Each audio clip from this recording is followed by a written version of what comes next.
Gracia y paz de nuestro Señor Jesucristo sea sobre tu vida. En este fin de semana estamos conmemorando 504 años de la Reforma de la Iglesia. Por cuanto la fecha del 31 de octubre de 1517 se toma como referencia para conmemorar a partir de allí este evento, vamos a decir, este proceso al que llamamos reforma. Y particularmente quiero que veamos, les propongo que veamos la reforma como parte de un proceso que tiene que ver con la vida de la Iglesia, que tiene que ver con la fe, y particularmente la reforma como un avivamiento más entre tantos avivamientos. Y quiero comenzar con San Mateo capítulo 5, donde Jesús decía: oísteis que fue dicho, ojo por ojo, diente por diente. Eso estaba en vigencia durante el Antiguo Testamento. Pero yo os digo, dice Jesús, no resistáis al que es malo. Antes, a cualquiera que te hiera en la mejilla derecha, vuélvele también la otra. Y al que quiera ponerte a pleito y quitarte la túnica, déjale también la capa. A cualquiera que te obligue a llevar carga por 1 milla, ve con él 2. Al que te pida, dale. Al que quiera tomar de ti prestado, no se lo rehuses. Y entonces dice: oísteis que fue dicho, amarás a tu prójimo y aborrecerás a tu enemigo. Pero yo os digo, amad a vuestros enemigos, bendecid a los que os maldicen, haced bien a los que os aborrecen y orad por los que os ultrajan y os persiguen, para que seáis hijos de vuestro Padre que está en los cielos, que hace salir el sol sobre malos y buenos, y que hace llover sobre justos e injustos. Porque si amáis a los que os aman, ¿qué recompensa tendréis? ¿No hacen también así los publicanos? Y si saludáis a vuestros hermanos solamente, ¿qué hacéis de más? ¿No hacen también así los gentiles? Sed pues vosotros perfectos, como vuestro Padre que está en los cielos es perfecto. Jesús también trajo una reforma en ese momento. Jesús también planteó un avivamiento, un despertar.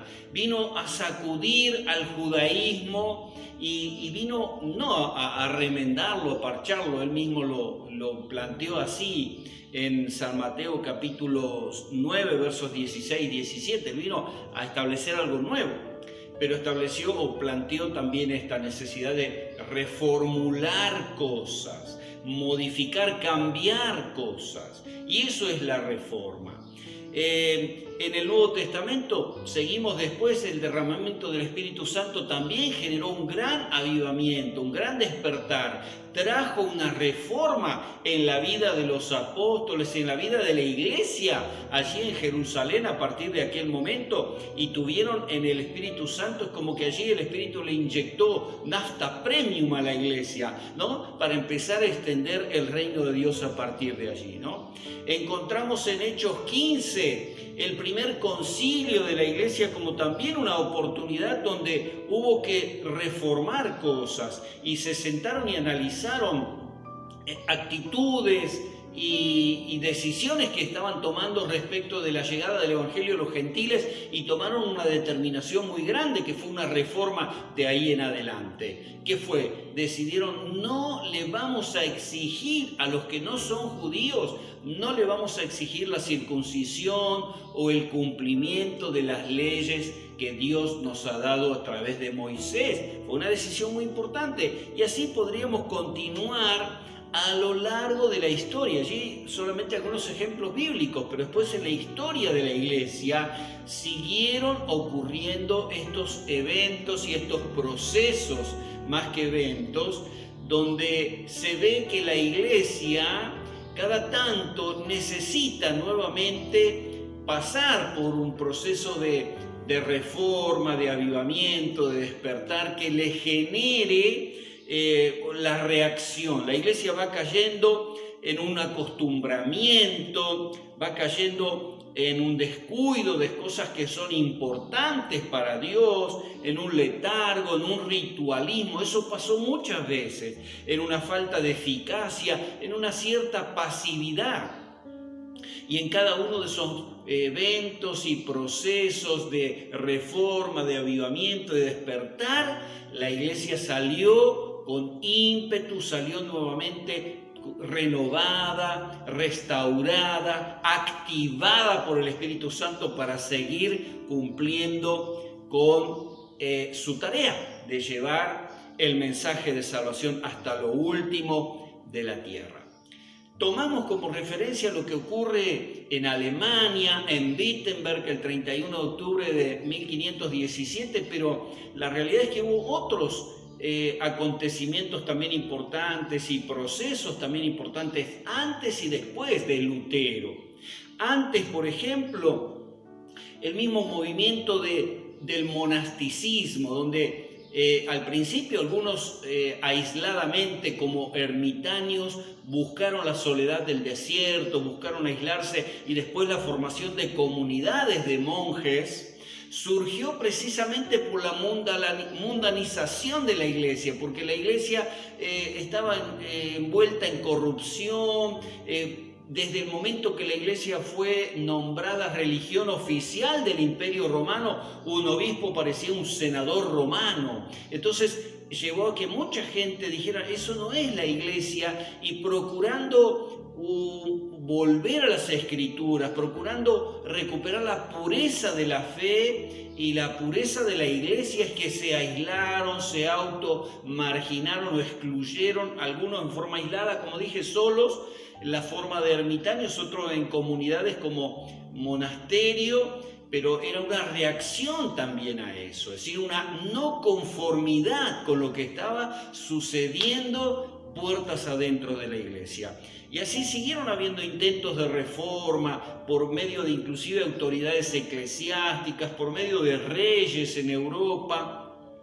Y llegamos a una etapa de unos 300 años antes de la Reforma, mínimo 3 siglos antes, empieza un proceso ya de pre-reforma, donde hay personajes que se destacaron como Pedro Baldo, como Wycliffe, Hus o Savonarola. Son simplemente ejemplos de cómo ya allí en Europa la iglesia estaba demostrando cada vez más la necesidad de reformarla, la necesidad de volver a la palabra de Dios otra vez, porque se había alejado y se había apartado mucho de ella. Eso hizo que todo el clima de alguna manera se estuviera preparando para el momento de la reforma. Entonces, cuando Lutero, Calvino, Zwinglio, Knox y tantos otros aparecieron en la escena, ya había un escenario predispuesto para la reforma, y por eso no fracasó la reforma, y creemos que allí también estaba la mano de Dios guiando, porque esa reforma no solamente creó lo que es la iglesia protestante, sino aún hacia el interior de la iglesia católica hubo a partir de ese momento cambios trascendentes que hicieron que también la iglesia católica recibiera los beneficios de lo que ahí aconteció. Después de Lutero y compañía, más adelante siguieron habiendo otros procesos muy interesantes de avivamiento, como el de Juan y Carlos Wesley, de Jorge Whitefield en Gran Bretaña, como también el pietismo alemán y el puritanismo inglés, nuevamente movimientos que buscaban mayor pureza, que buscaban una vida espiritual más auténtica, más profunda, que no se conformaban con los ritos, con las prácticas religiosas simplemente. Así también ocurrió con grandes predicadores que alcanzaron a multitudes muy importantes como Moody en Chicago, Spurgeon en Londres, y así hay muchísimos ejemplos. El gran despertar, el segundo gran despertar de Estados Unidos, donde Dios utilizó mucho a un siervo llamado Carlos Finney, el avivamiento en la calle Azusa, en Los Ángeles, California, que dio origen al movimiento pentecostal clásico a través de un gran predicador, Seymour, y así podríamos continuar. ¿Se da cuenta cómo esto sucedió una y otra vez? Dios ha estado ahí obrando en la vida de la iglesia, en la historia de la iglesia, para renovarla, para reformarla, para procesarla, si se quiere, ¿no? Las características de cada uno de estos acontecimientos es un retorno a la palabra de Dios. Cada vez que la iglesia pasó por una instancia de reforma, retornó otra vez a sus bases, a sus fuentes, porque iba apartándose lentamente de ella una y otra vez. Los reformadores trabajaron fuertemente en la traducción de la Biblia para que la gente pudiera tener la palabra de Dios en su propia lengua.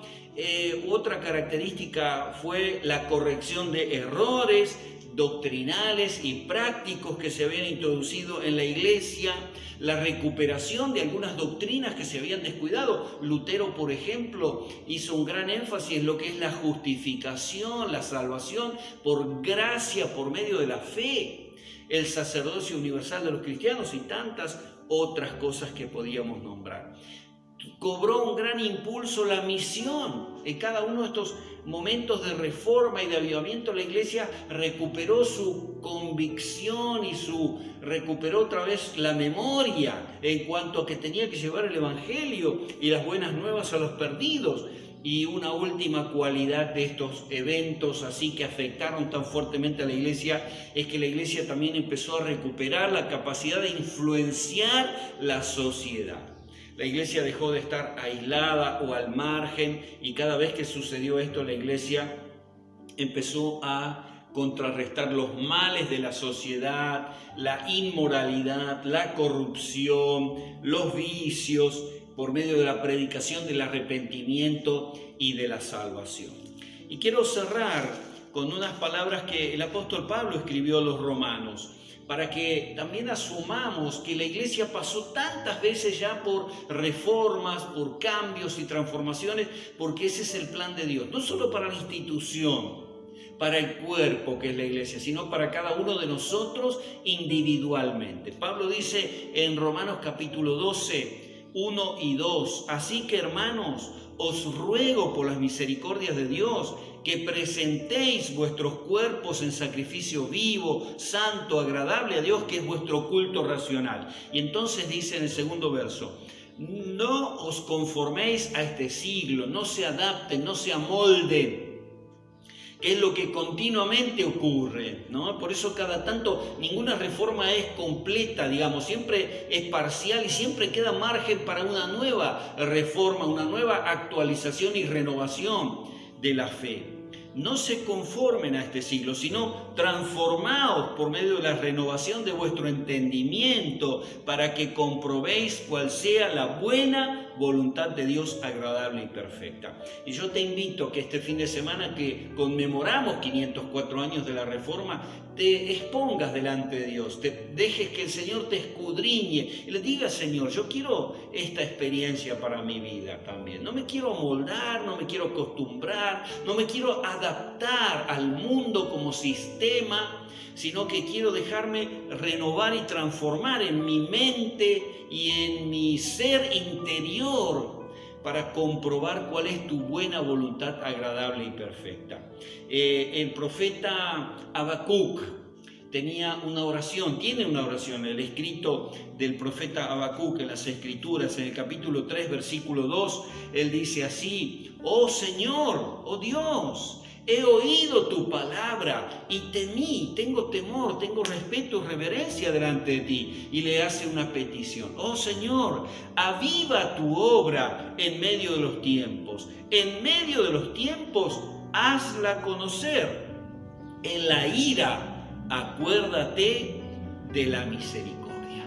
Y yo creo que esa oración de Habacuc tiene mucho que ver con el contexto que estamos viviendo ahora, pandemia o post-pandemia, como le querramos llamar, en esta situación actual. Por un lado, la petición de la oración, la súplica del profeta: Señor, aviva tu obra.